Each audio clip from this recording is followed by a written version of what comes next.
So why should we care if the planet is sustainable or not? Well, that's because sustainability is a religion, a new moral framework that fills the vacuum created when we abandoned old religions and traditions like Christianity, patriotism, and the family. There are many starting points for this fundamental shift in our culture, but arguably the most important one is the Club of Rome, a group of 100 intellectuals who met in 1968 to discuss what they saw as a frighteningly unavoidable problem: the inability of the world's finite resources to maintain an ever-increasing and prosperous population. This was not just a scientific problem.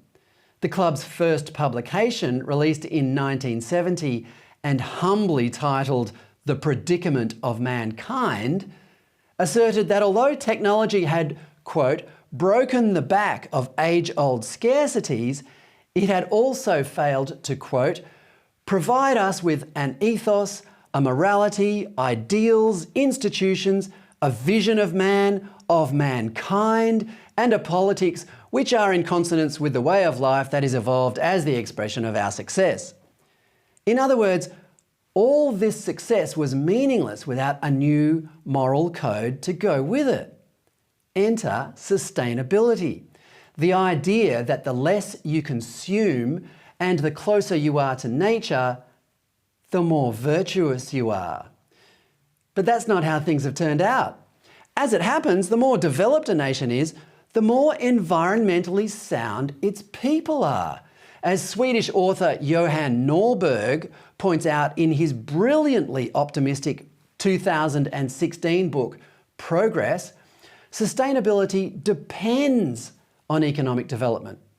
Quote, rich countries are solving many environmental problems, while the worst environmental problems in poor countries stem not from technology and affluence, but from the lack of technology and affluence.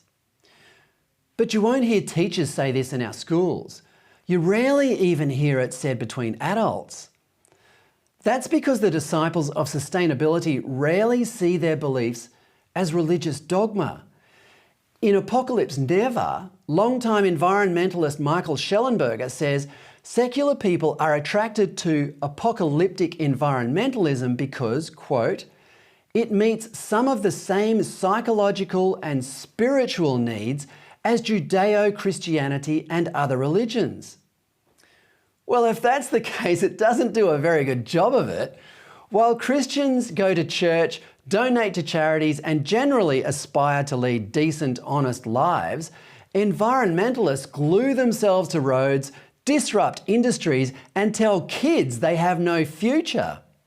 They disparaged traditional religion while signing up to an apocalyptic cult. As a culture and a moral code, sustainability is many things, but sustainable is not one of them.